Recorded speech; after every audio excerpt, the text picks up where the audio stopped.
You know, I really didn't want to talk about this, like, at all. I can't think of anything that brings up more toxic discourse in the gaming community than the confluence of gender, sexuality, and censorship, other than maybe race. Yet the whole scandal with Steam, itch.io, global payment processors, and collective shout isn't just a censorship issue. It's also an issue with monopolies in both gaming and finance, one that threatens to make online abuse of women and children even worse in the long run. So yeah, let's talk about it. In case you missed it, there's been a huge firestorm in the gaming community in recent weeks involving Steam, itch.io, global payment processors, and a small nonprofit based in Australia with the name of Collective Shout. This nonprofit claims to protect women and girls, and in reality is just a conservative, anti-adult content group that uses feminism as some kind of deceptive branding. Really, all you need to know is that Collective Shout has been doing some pretty intense lobbying trying to get what they describe as incest and non-consensual games removed from stores like Steam and itch. This includes by complaining to major payment processors such as Visa and MasterCard about these titles. Despite the small size of this organization and its location in Australia, payment processors responded by telling Steam and itch that they had to globally take down a lot of NSFW content. Steam then took down hundreds of NSFW games, many of which have titles and themes that, let's face it, are kind of disturbing, and itch had to take down over 20,000 titles, basically its entire NSFW collection. The takedowns from itch are especially worrying considering they included content meant to celebrate queer culture and sexuality. So long as these kinds of games have been properly labeled and rated, they shouldn't ever warrant any kind of censorship from distribution services like Steam, credit card companies, or anyone else. Naturally, the gaming community has had an explosive response. The thinking goes, sure, it might be objectionable content that gets taken down today, but tomorrow it could be games with LGBTQ themes, violence, and so on and so forth. On that note, I agree. I don't want to dwell on it, but especially the kinds of games that Steam took down from its storefront weren't really the kinds of content that I want to promote in gaming, film, or anything else. That being said, that it was the payment processors that were really the ones making these decisions to take these games down, well, that's a whole different beast. I don't want to focus on the outsized hand that payment processors have played in determining what kind of art should be allowed to be bought and sold. Plenty of other content creators have done that. Instead, I want to focus on the subtler story of monopolies, and not just payment processors. It's hard finding legit stats on this, but a couple of different sources that I found put Steam's share of global PC game downloads in the 50 to 75% range between the years 2013 and 2024. Steam certainly isn't a definitional monopoly on PC gaming, in that there are other distributors of PC games such as GOG, itch, and the Microsoft Store. Also, it's not like PC is the only platform that you can play games on, and physical discs for games are still sometimes sold. That said, if you're a gamer, and especially a PC gamer, chances are the majority of titles that you own are through digital downloads from Steam. Similarly, if you're a game dev, the Steam storefront is a pretty desirable place to be, and it might be the only real opportunity for commercial success for a lot of smaller devs. This brings me to an interesting point. If this whole kerfuffle had just been Steam independently deciding to take down incest or non-consensual games, again, ick, then we would be in a fundamentally different situation. After all, these companies are just that, companies, and they can decide what to sell or not. If Steam wanted to ban all cozy games, for example, that would be their very stupid decision to make. Before someone throws a virtual tomato at me, note that the same principle applies to homes.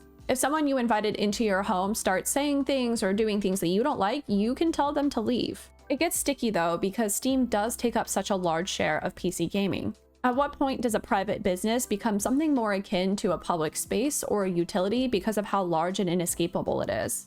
That is as much a gnarly philosophical question as it is a legal one. The end result is that gamers and devs alike already have to deal with one arguable monopoly in Steam.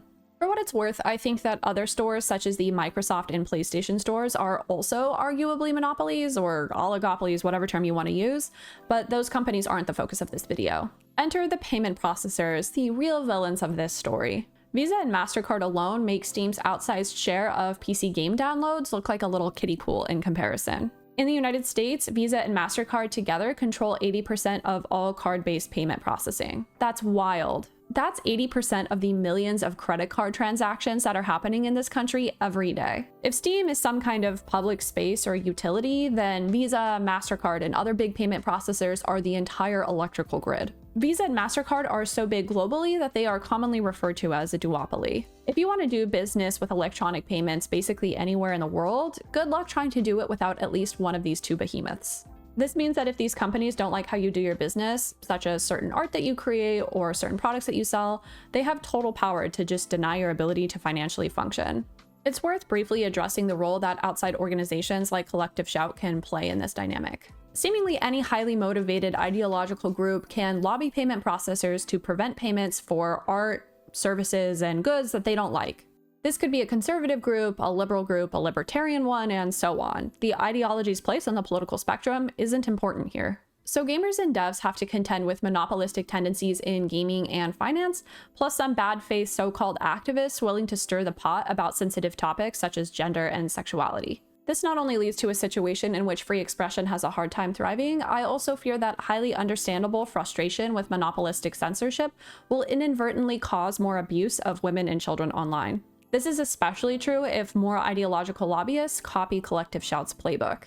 Already, I've seen plenty of commentary online pointing to a need to find workarounds to a system that dominates our economy. A lot of this is veered in the direction of using cryptocurrency as an alternative to more legitimate payment systems. The issue is that we've already seen how cryptocurrencies can enable all sorts of illicit, harmful trade, including the trade of abusive content containing the depictions of children. This is to say nothing of the grift, volatility, and outright fraud of the crypto industry, which has led to a lot of people losing their lifetime savings. A natural extension of this would be popularizing the use of the dark web to access content not allowed by payment processors or game distributors. Is this really the world that we want? Do we really want to mainstream things like grifty meme coins and dubious back alley trade? The risks of something like this occurring will only increase if more content gets censored, such as violent video games. Most gamers don't want to have to access the dark corners of the internet in order to play The Witcher or Baldur's Gate 3, but some will if they have to. Obviously, most people in that situation would not be looking for some of the worst sides of humanity. We shouldn't actively grease the wheels and see what happens, though, when people are forced to use sketchy technology to skirt heavy-handed monopolistic censorship.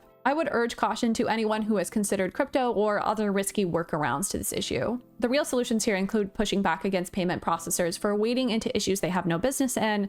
Unfortunately, we have already seen the gaming community do this. The most important solution is taking stock of how monopolistic tendencies in gaming and finance have created this censorship, and seeking better antitrust and anti-monopoly laws throughout major economies such as the US and the EU. Might the gaming industry be better served by more distributors in the age of digital downloads? Instead of gamers and devs being forced to conform to vague rules about what content may not be allowed on Steam, they could shop around to find the distributor that best fits their needs. Similarly, if a handful of payment processors didn't have such a stranglehold on the economy, we really wouldn't be in this situation in the first place. By the way, it's not just gaming that gets hurt by payment monopolies. Plenty of small businesses are hurt by unilateral fee changes made by payment processors, and they have to just put up with it because of a lack of competition. I don't think we've seen the end of this story, and even if payment processors back off Steam and itch.io, we'll see game devs and distributors be far more cautious about the kinds of content that they promote. I think it goes without saying, I'm very curious to see where all this goes. Thanks so much for watching, and don't forget to like and subscribe.